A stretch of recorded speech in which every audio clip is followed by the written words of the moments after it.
오늘 성서의 인물은 디모데에서 좀 말씀을 나눠보고자 합니다. 디모데 우리가 너무 잘 아는 말씀이죠. 디모데라는 이름의 뜻은 하나님을 잘 공경한다 그런 뜻입니다. 디모데, 디모데우스 두 말의 합성이거든요. 하나는 티마오라는 말이에요. 티마오라는 말은 공경하다, 높이다, 존경하다, 잘 섬긴다 그런 뜻이고요. 데오스라는 말은 하나님이라는 뜻이잖아요. 그러니까 티마오, 데오스, 디모데오스. 그래서 디모데라는 말은 하나님을 잘 섬긴 사람이라 하는 뜻입니다. 그는 아버지는 헬라 사람이었다. 성경은 그렇게 얘기합니다. 그런데 어머니가 유대 쪽이에요. 어머니 그리고 그 할머니까지 유대인 계통이라 설명을 했으니까 유대인들은 여성 쪽, 모계가 유대인이면 그냥 유대인인 거예요.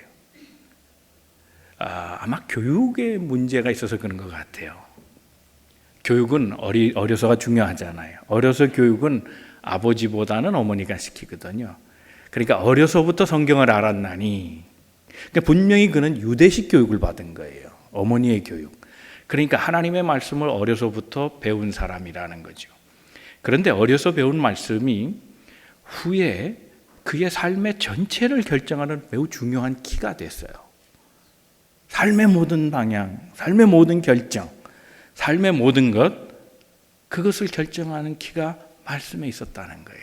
그는 말씀을 만난 사람입니다. 너는 배우고 확실한 일에 거하라. 말씀을 배웠고 그 배운 말씀에서 확실히 거하고 떠나지 않은 사람이에요. 그는 그래서 말씀의 사람이었어요. 저는 이게 굉장히 중요한 일이라고 봅니다. 사랑하는 우리 만남의 모든 성도들, 말씀을 잘 배우고 말씀 가운데 거하는 디모데와 같은 삶을 사는 우리 성도들 다 되시기를 주님의 이름으로 축원합니다.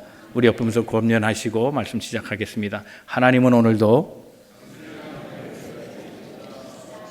첫 번째, 우리 그리스도인은 말씀을 통해 만나야 하는 겁니다.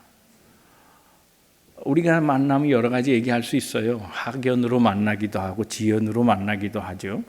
교회 인연으로 만나기도 합니다. 만남의 장소도 카페도 있고 교회도 있고 여러 만남이 있죠. 그러나 그리스도인은 무엇을 매개로 만나느냐? 저와 여러분의 만남은 말씀 때문에 만나는 거예요. 다른 이유가 없어요. 성도와 성도도 말씀으로 만나요. 자, 그러면 바울과 디모데의 관계를 한번 생각해 보면 정말로 말씀으로 이 두 사람은 맺어졌다 하는 걸 확실하게 얘기할 수 있습니다. 바울은 디모데에 대한 애정 표현을 여러 가지로 했어요. 그는 나의 동역자라. 참 좋은 말이잖아요. 그렇죠? 여러분 삶에 동역자 있으시죠? 믿음의 동역자 있으시죠? 네, 동역자 굉장히 따뜻한 말이에요. 더 나아가서 제자라 그랬거든요. 너는 누구에게서 말씀을 배웠는지 생각해봐라. 누가 가르쳐 줬겠어요? 바울이 가르쳐 줬죠. 그러니까 배움의 관계에 있는 건 참 아름다운 관계예요. 가르쳐 주고 배우고. 그런 사제의 아주 정을 나누는 그런 아주 참 좋은 표현이잖아요. 그는 내 제자라. 더 나아가서 내 아들이라 그랬어요. 나는 그의 부모고 그는 나의 아들이고 아버지와 같은 존재라는 거예요. 그러니까 그만큼 디모데를 사랑했다는 거예요. 정말 디모데를 정말 아끼는 마음으로 가진 애정 표현을 다 해서 곳곳에 바울의 서신 곳곳에 디모데를 소개하고 있는 것을 봐요. 한두 군데가 아니거든요. 그런데 이 둘의 만남은 언제였는가 생각해 보면 오늘 본문의 1절 말씀 보면요. 16장 1절 한번 다 같이 한번 읽어보죠. 시작. 바울이 더베와 루스드라에도 이름에 거기 디모데라 하는 제자가 있으니 그 어머니는 믿는 유대 여자여 아버지는 헬라인이라. 자, 사도행전 오늘 본문 말씀 몇 장입니까? 16장. 사도행전은 중반 이후부터 바울의 선교 여행을 얘기하는데 바울의 선교 여행은 전부 몇 번이죠? 총 4번이라 그렇게 말하는 사람도 있지만 실질적으로는 3번이죠. 네. 이 3번의 여행 가운데 맨 마지막 여행은 유럽 여행입니다. 그리고 처음과 2번 여행은 뭔가 하면 같은 곳을 방문한 것이었어요. 그러니까 3번째 여행은 루트가 달라요. 근데 첫 번째 여행과 2번째 여행은 거의 같아요. 이유가 뭐냐면 첫 번째 여행을 돌아보고 나서 복음을 뿌렸잖아요. 잘 되고 있는가 한번 확인하기 위해서 2번째 여행을 똑같은 곳을 방문한 거예요. 그러니까 우리가 이럴 때 한번 우리 한국 사람이 잘하는 거 찍는 거, 그죠? 찍는 거 우리 잘하잖아요. 우리 다른 말로 하면 통밥 뭐 이런 거 굴리는 거 잘하잖아요. 자, 16장이에요. 그러면 첫 번째 여행일까요? 두 번째 여행일까요? 통밥. 이런 거 빨리 얘기해야죠. 감 잡으면 첫째, 둘째? 둘째 여행이에요. 둘째 여행. 그러니까 두 번째 여행에서 지금 더베와 루스드라에 바울이 갔는데 거기에 디모데가 있었다라는 거예요. 그러면 두 번째 여행에서 바울을 만났는가? 성경을 좀 더 다른 쪽으로 보면 아닐 수 있다는 거예요. 이건 두 번째 만남 이상일 수 있어요. 첫 번째 여행과 두 번째 여행 사이는 3년 걸렸어요.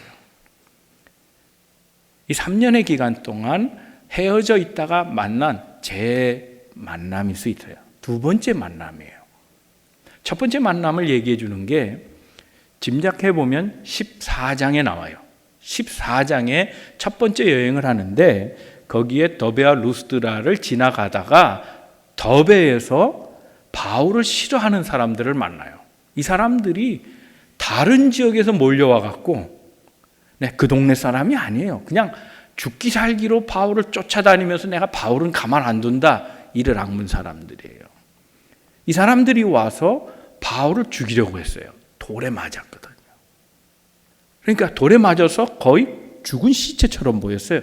죽은 줄 알고 내버려뒀어요. 사람들이 모여들었어요. 돌로 친 사람은 가버렸고 이게 어찌된 일인가? 사람이 죽었네. 사람이 모였을 때 그때 바울이 정신 차리고 일어나요. 그곳이 루스드라였어요. 그리고 그곳을 황급히 도망갔다가 그렇지 않아요. 다음 날 또 들어와요. 그랬던 경험이 있는 곳이 루스드라예요. 그런데 이 방문이 16장에 나오는 이 만남이 두 번째 방문이고 첫 번째 방문 때 바울과 디모데가 상봉했다는 걸 알 수 있는 게 오늘 본문에 나오죠. 루스드라에서 당한 일을 내가 알고 있다 그랬으니까요. 그렇죠. 루스드라에서 무슨 일 당했다 그랬습니까? 돌에 맞아 죽을 뻔했다. 그걸 누가 안다는 거예요? 디모데가 안다는 거예요. 왜죠? 디모데는 루스드라 출신이에요. 그러니까 거기서 자란 거예요. 거기서 자랐기 때문에 바울을 모를 리 없고, 두 번째로는 그가 하나님의 사도처럼 이제 거의 성장해 갈 무렵이었다는 거예요. 그러니까 그는 이미 첫 번째 방문에서 예수 그리스도를 영접한 여러 사람 가운데 한 사람이었다는 거죠. 그러니까 3년 전에 이미 복음이 뿌렸고 그때 복음이 자라기 시작한 사람이 디모데예요.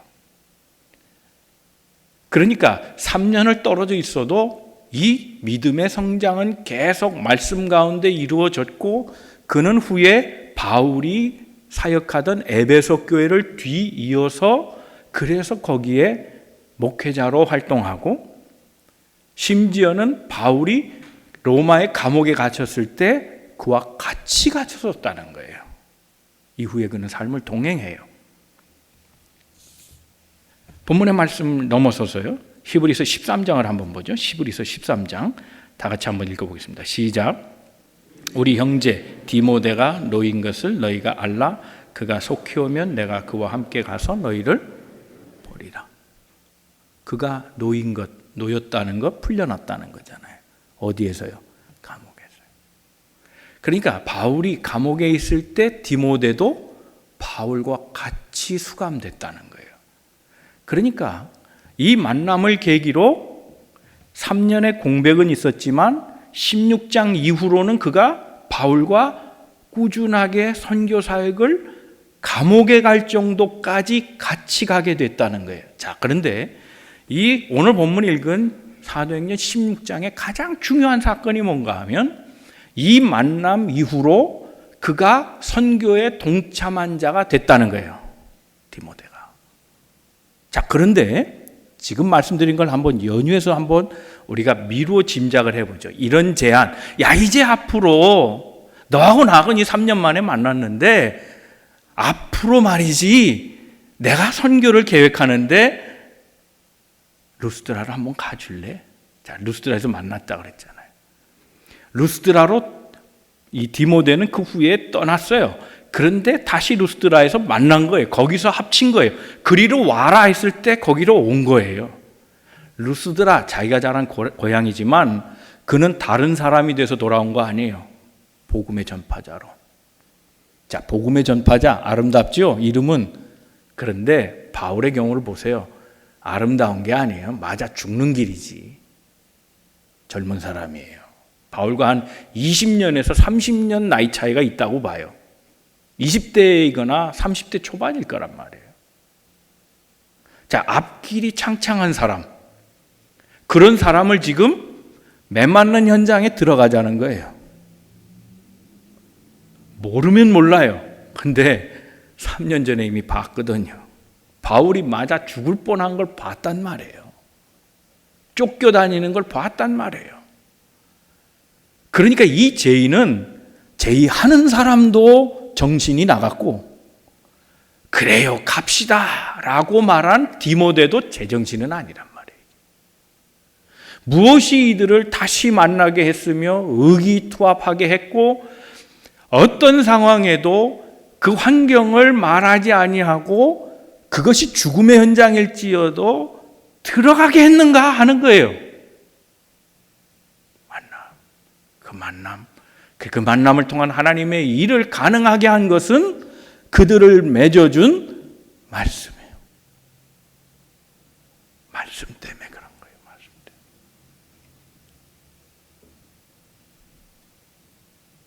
오늘 본문의 말씀 디모데후서 3장에도 그렇게 얘기하잖아요. 너는 배우고 확신한 일에 거하라. 바울이 지금 분명히 믿음을 갖고 있는 건 뭐냐면 디모데는 말씀을 틀림없이 제대로 배웠다는 거예요. 그걸 믿고 있는 거예요. 더 나아가서 디모데는 절대로 말씀을 바꾸지 않을 거라는 걸 알고 있는 거예요. 그것이 어떠한 상황이라도 말씀이 가라 하면 갈 수 있는 사람이라고 믿었기 때문에 그래도 무리한 요구를 할 수 있었고, 그 말씀의 확신에 그래서 말씀 가운데 거한 디모데였기 때문에 무리한 제의처럼 느껴졌지만 순종하고 따라갔다는 거예요. 이게 정말 어려운 일이에요. 디모데후서 3장 11절 오늘 우리가 함께 읽은 말씀이 그렇습니다.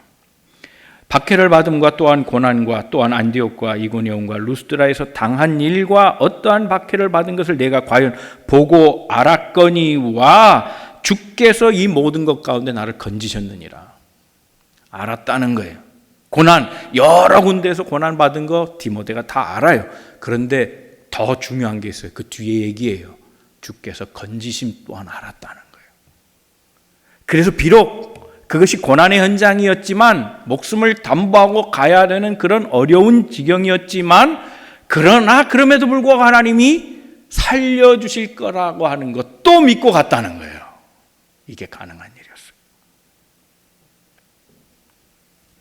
여러분, 성경에 보면 우리가 예수님의 친절에 대해서 얘기할 때 그런 얘기 하잖아요.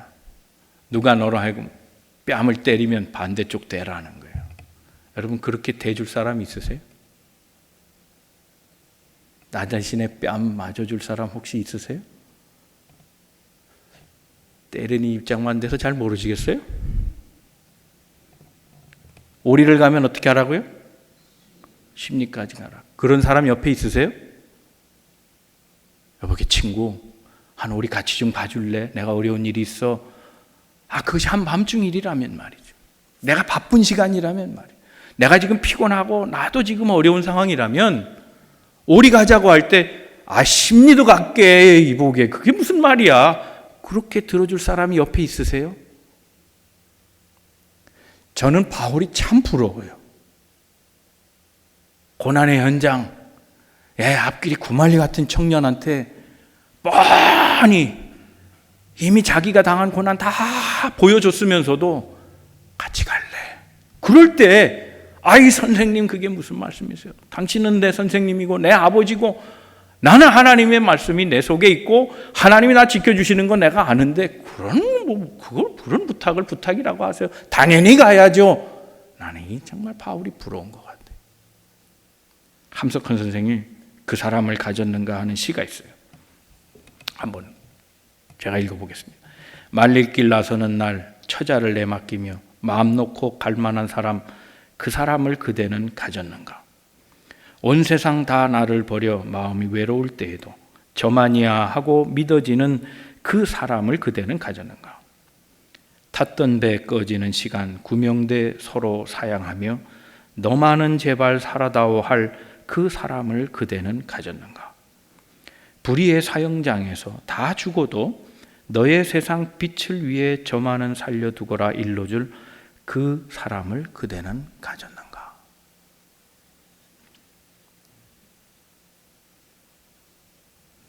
참 바울이 부러워요. 함석헌이 얘기한 그 사람, 바울에게는 디모데가 있었어요. 죽음까지 동행할 사람, 함께 해줄 사람, 내 말을 들어주고 믿어줄 사람 말이죠. 그러면서 나를 배반하지 않을 사람, 그 사람이 디모데였어요. 여러분, 사람의 신의가 아니에요. 사람의 신의는 믿을 만하지 않아요. 사람의 경력도 아니에요. 그것도 그렇게 중요하지 않아요.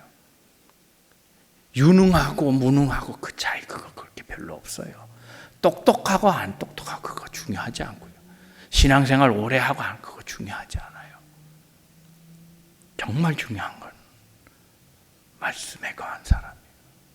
말씀이 있는 사람, 말씀을 잘 배우고 말씀 가운데 거하며 말씀을 지키고 따라 행하는 사람, 이런 말씀의 관계래야 우린 서로 믿을 만하고 사랑할 만하며 함께 할 만하고 목숨도 사랑도 나눌 만한 거예요.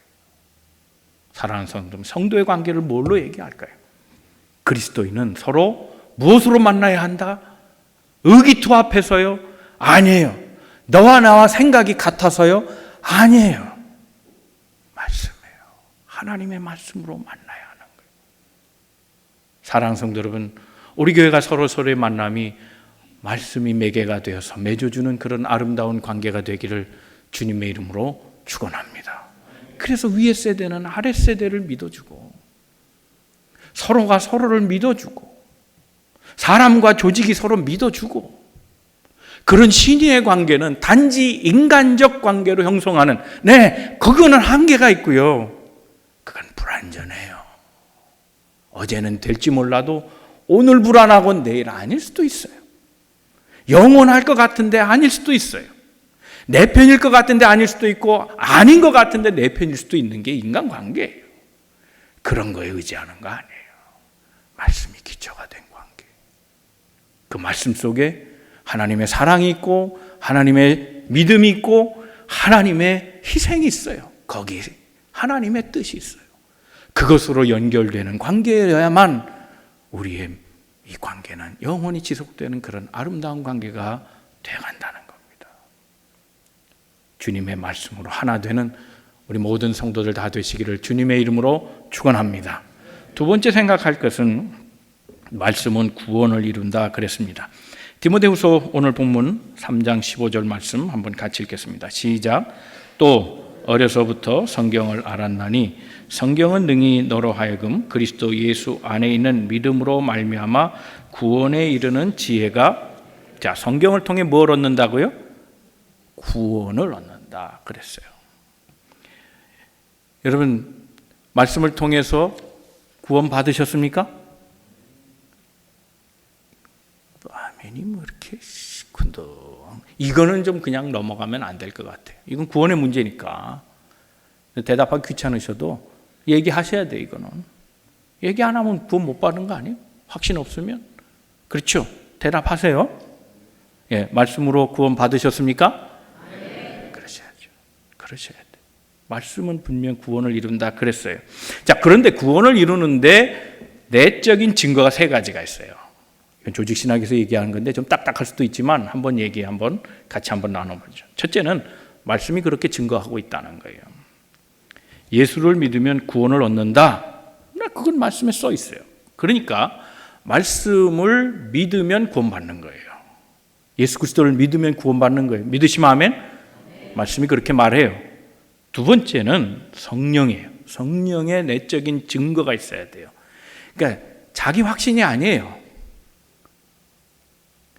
자기 확신이 아니라고요. 자기 느낌으로 아는 거 아니고요.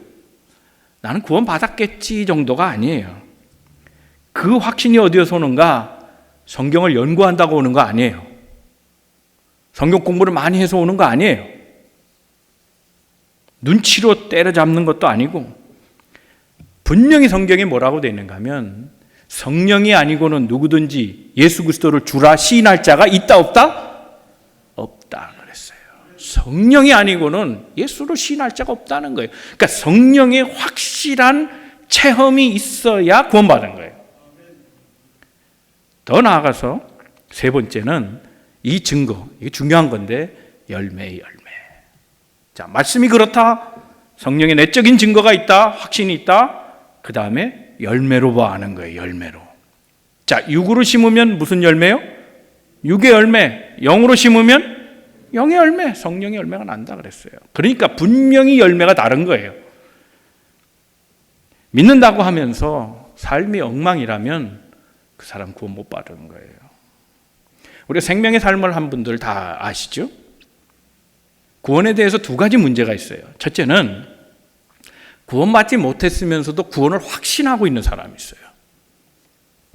또 하나 문제는 뭐냐면 구원을 받았는데, 분명히 구원을 받았는데 구원에 대한 확신이 없는 사람이 있어요. 물론 둘 다 문제겠지만 두 번째는 문제가 아니죠. 사실은 구원 받았으니까. 다만 확신이 좀 부족한 거죠. 그런데 그 확신을 뭘로 알 수 있느냐? 열매라는 거예요. 열매. 예수 그리스도를 믿는다고 하면서 세상 사람보다 못하게 사는 사람이 있어요. 거짓말하고 모함하고 루머 만들고 가십거리 만들고 험담하고, 행위로 봐도 다른 사람보다 못해요. 도덕적이지도 않고 정결하지도 않아요. 거룩한 모양이 없어요. 그건 구원받은 거 아니에요. 교회로 다닌다고 해서 구원받은 거 아니고, 성경 공부 코스 10가지 띄었다고 해서 구원받은 거 아니에요.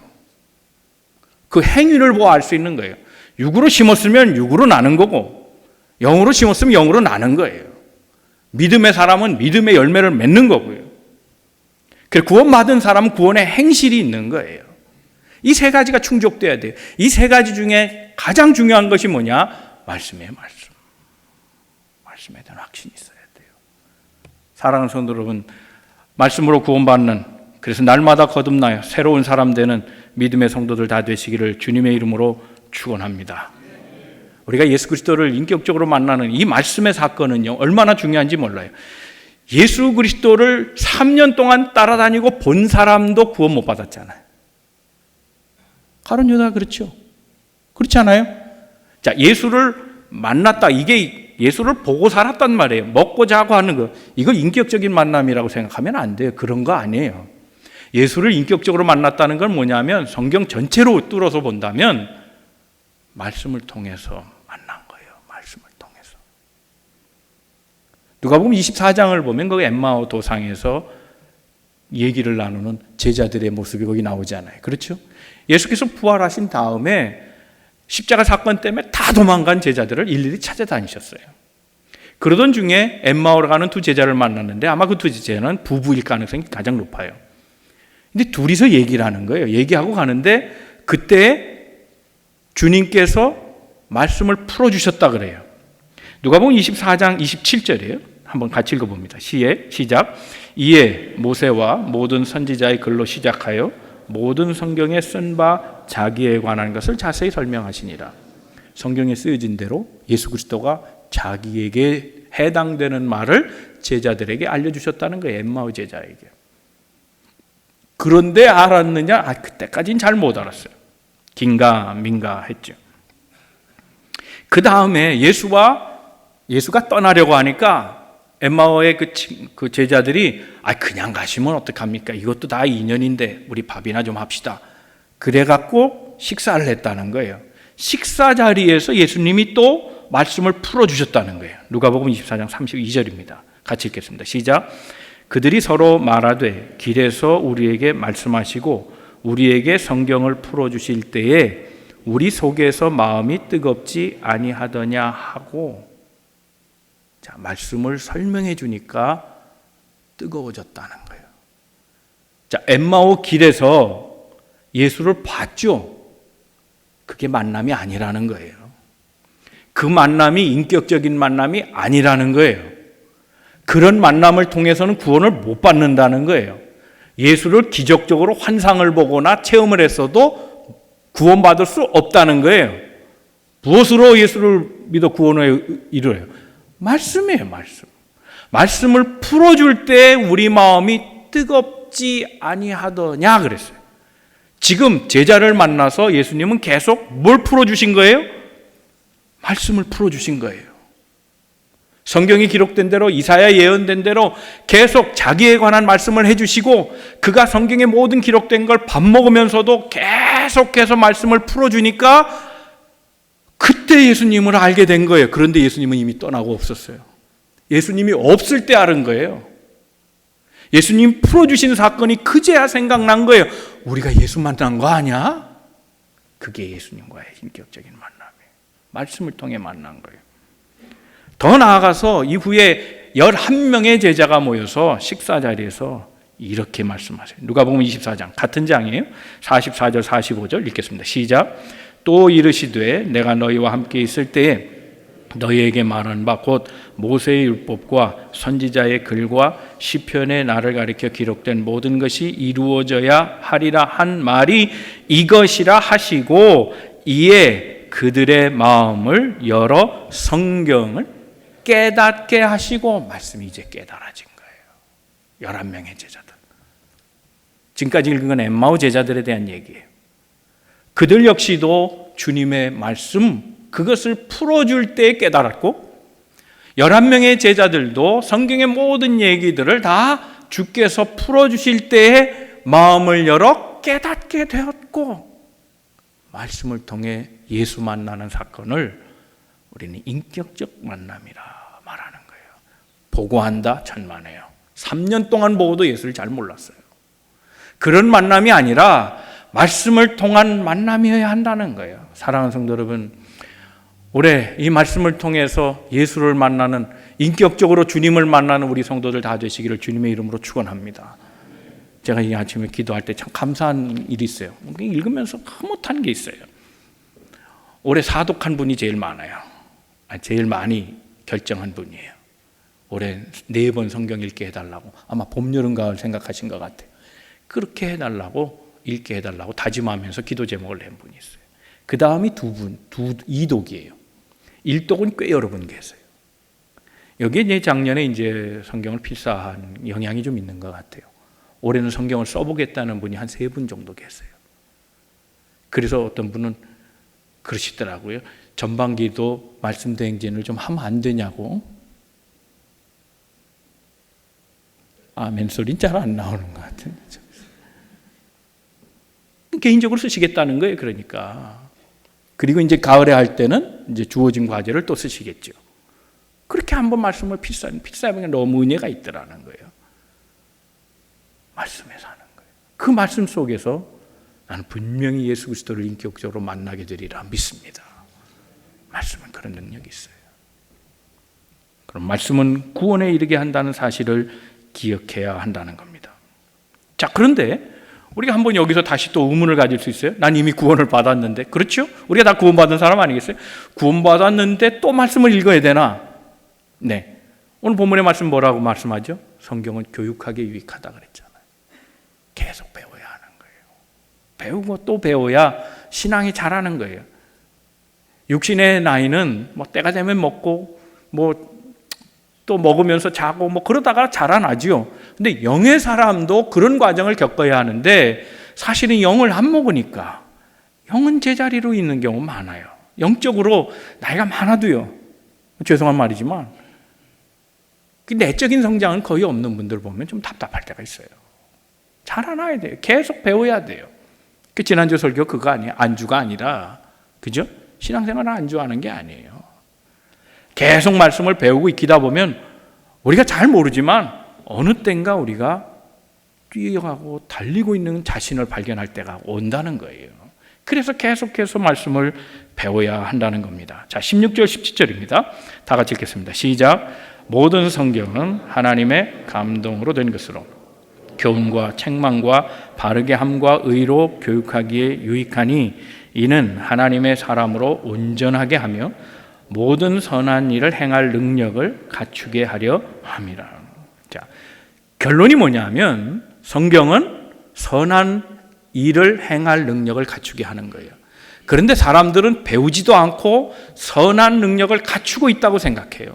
아니에요. 먼저 깨져야 될 게 있어요.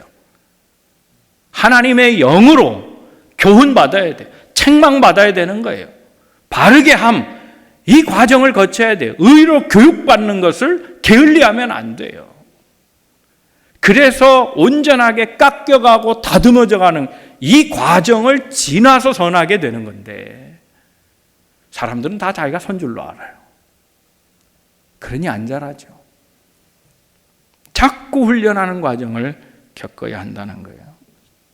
하나님의 말씀을 대하다 보면 우리가 삶을 어떻게 살아야 될지 알려주세요.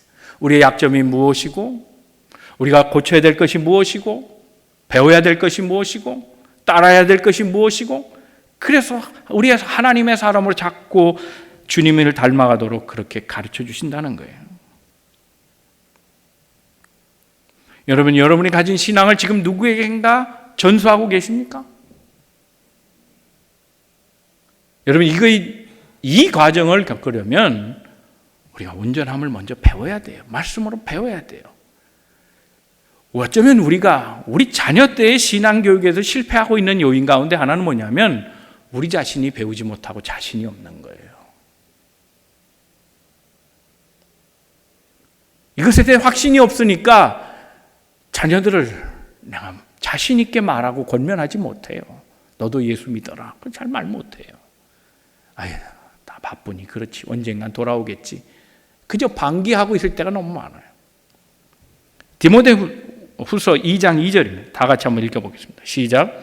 내 아들아, 그러므로 너는 그리스도 예수 안에 있는 은혜 가운데서 강하고 또 내가 많은 증인 앞에서 내게 들은 바를 충성된 사람에게 부탁하라.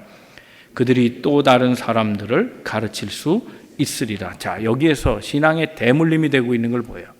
바울이에요. 바울이 내 아들아 그랬잖아요. 그 아들이 누구겠어요? 디모데죠. 다음 세대예요. Next generation. 그리고 그들이 또 누군가를 가르쳐 주세요. 충성된 자들에게 부탁하라는 거예요.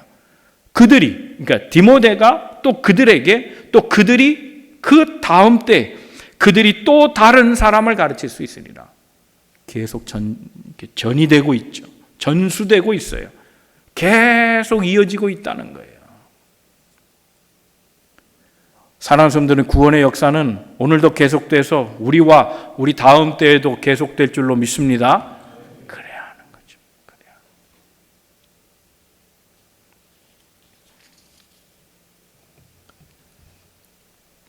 우리가 때때로 우리 자신의 삶에 이런 자신이 없는 이유는 어렵게 설명 안 할게요. 딱 두 가지로 설명드릴게요.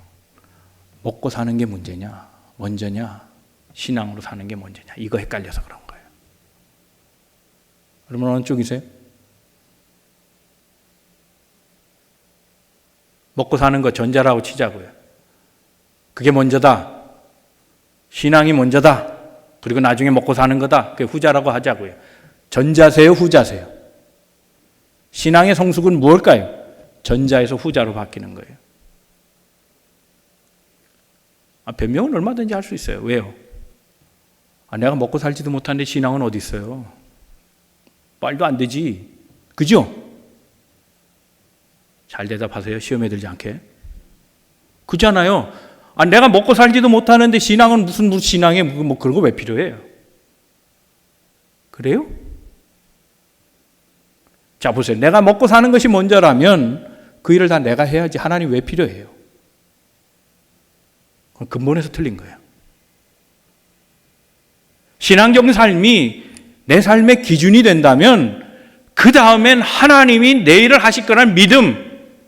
그래서 성경은 우리 모든 관계를 뭐라고 말하냐면 주종 관계로 설명해요, 우리를.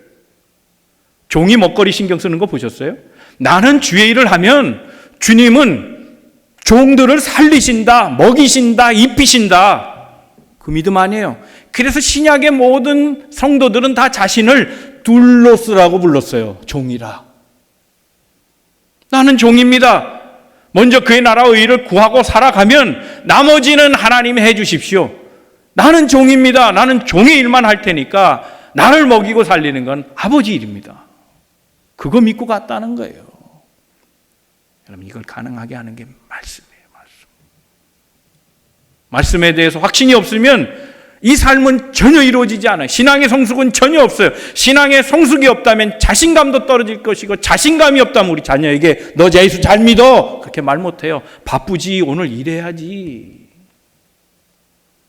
회사에 일해야지. 그럼 당연히 그러고 일해야지. 그러고 말지 뭐 어떡하겠어요. 우리 자신의 모범을 보여야 돼요. 말씀으로 변화된 거, 성숙한 걸 보여주어야 하는 거예요. 말씀으로 구원을 이룬다고 하면서 말씀으로 살지 않는다면 그것만큼 모순이 없어요. 사랑하는 성도 여러분, 말씀을 우선하고 살아가는 주님의 성도들 다 되시기를 주의 이름으로 축원합니다. 세 번째 마지막으로 간단하게 말씀드려요. 말씀 안에 거해야 합니다. 우리 이민자의 삶을 보면 익스큐즈가 너무 많은 것 같아요. 그래서 한국하고 좀 신앙생활이 좀 양태가 좀 달라요. 보면 저는 양쪽을 다 경험했기 때문에 그걸 좀 느끼는 것 같아요. 여기서 신앙생활 하신 분들은 그건 잘 몰라요. 한국이 신앙생활 어떻게 하는지. 근데 여기 이민자들은 핑계가 있는 거예요. 우리 이민자라는 거예요. 그럼 먹고 살기 힘든 거예요. 바쁜 거예요. 그리고 익스큐즈가 많아요. 그러니까 이민생활 피곤하니까 교회 생활을 좀 편하게 하려는 게 경향이 많아요. 우리 그런 익스큐즈가 너무 많은 거예요. 자, 신앙생활에 익스큐즈 하지 않으려면 어떻게 해야 되느냐? 말씀 안에 거해야 돼요. 말씀 안에 거하려면 어떻게 하냐? 세 가지예요. 첫째는 읽어야 돼요. 두 번째는 묵상해야 돼요. 세 번째는 공부해야 돼요. 말씀을 읽어야 합니다. 1년 내내 말씀 가운데서. 그 말씀을 읽다가 모르면 목사들 찾으세요. 쓸데없이 카톡에다 엉뚱한 거 올리지 말고 성경 모르는 거 물어보세요. 그런 걸 좀 활용하세요. 딴 거 하지 말고. 우리 교회 부목사님들도요. 저 시시한 목사 아니잖아요. 확신이 별로 또 없으신가. 이렇게 다 확신이 없는지 몰라. 그런데 저보다 더 훌륭해요. 우리 부목사님들은. 그 시시한 목사들 아니에요. 물어보세요. 다 답하지. 목사들은 뭐 할 거예요? 자꾸 물어보세요. 말씀에 대해서 자꾸 공부하시고 물어보세요. 읽어야 될 거 아니에요. 읽는 것이 시작이에요. 읽고 모르는 궁금한 거 물어보세요. 그리고 깊이 생각하세요. 그 말씀이 과연 그런가? 묵상하세요. 깊은 차원에서 묵상하세요. 그리고 묵상하여서 내 삶이 되면 그 말씀을 더 연구하고 따라 행하세요. TP라는 말이 있어요. Tried 그리고 Proved. 해보지 않고 증명할 방법은 없어요. 말씀을 따라서 해보는 거예요. 계속해서 증명해내는 거예요. 그런 삶이 돼야 말씀에 거한다고 말하는 거예요. 성경 공부, 그건 나열해서 지식을 정리하는 것이 그게 말씀 안에 거하는 게 아니에요. 배운 말씀을 어떻게 하면 삶에서 나타내 볼까? 거기까지 가야죠. 그게 말씀에 거하는 삶이라고요. 누가복음 14장 26절에 보면 물은 내게 오는 자가 자기 부모와 처자와 형제와 자매와 더욱이 자기 목숨까지 미워하지 않으면 너희 내 제자가 되지 못하고 그랬어요. 이 말씀을 보고 오해하는 사람들이 많아요. 예수 믿는 사람은 부모도 모르고 형제도 없다. 가족도 두 번째다 그러면서 등한시한다고 생각하는데 똑같은 말씀이 마태복음 10장 37절에 있어요. 거기 보면 이렇게 돼 있어요. 아버지나 어머니를 나보다 더 사랑하는 자는 내게 합당하지 아니하고 아들이나 딸을 나보다 더 사랑하는 자도 내게 합당치 아니하며. 여기서 말하는 건 중요한 건 강조점이 이거예요. 부모, 형제, 가족을 나보다 더 사랑하면, 이 말 속에 담긴 의미는 뭐냐면 하나님 사랑과 가족의 사랑, 아버지, 어머니, 형, 동생, 이걸 1, 2, 3등으로 그렇게 점수 매기지 말라는 거예요. 하나님 사랑과 형제 사랑, 가족 사랑은 레벨 자체가 다른 거라는 거예요. 그건 비교 대상이 아니에요. 거기에 머무르지 말고 하나님을 사람 사랑보다 더 위에 두라는 뜻이에요. 비교하지 말라는 거예요. 즉 하나님의 말씀을 더 우선에 두라는 거예요. 주의 뜻대로 살려고 하는 것을 더 우선에 두라는 거예요.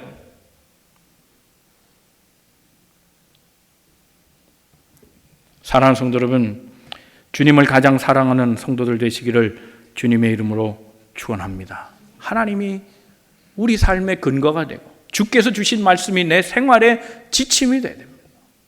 그 말씀 안에 거하기를 노력하고 그 말씀대로 행하려고 살려고 노력할 때에 우리는 이미 예수 안에 있는 우리 자신이 하나님의 말씀으로 삶을 얼마나 역동적으로 살아갈 수 있는지, 오늘 디모데처럼 그 어려운 환경에라도 불 가운데라도 물 가운데로 광야길이라도 주님 말씀하시면 갈 수 있습니다. 내 삶의 방향은 이미 하나님의 말씀으로 결정되었습니다 라고 담대하게 말할 수 있는 사람이 된다는 사실이에요.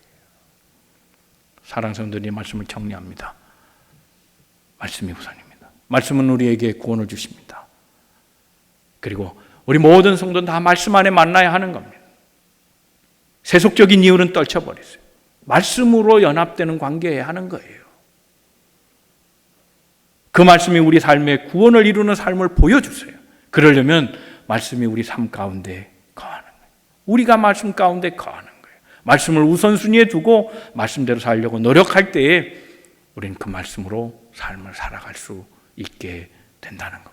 우리 삶이 아무리 힘들고 어려워도 그리스도에게는 말씀이 있으므로 고난도 있을 수 있고 어려움도 있을 수 있지만 실패는 없다예요. 믿으시면 아멘? 실패는 없어요. 고난은 다 겪어요. 그러나 말씀이 우리에게 있으므로 하나님이 또한 우리도 건지실 것을 믿는 거예요. 그래서 말씀에 주저하지 아니하고 순종하고 나아갈 수 있다는 사실. 올 한해 우리 성도들 말씀 안에 거하기를 바랍니다. 말씀을 열심히 읽으십시오. 그리고 그 말씀을 읽으면서 예수 만나시고 성령의 체험하시고 그리고 삶의 행실을 아름답게 만들어가는, 그래서 올 한 해 정말 말씀으로 풍요해지는 삶을 살아가는 우리 모든 만남의 성도들 다 되시기를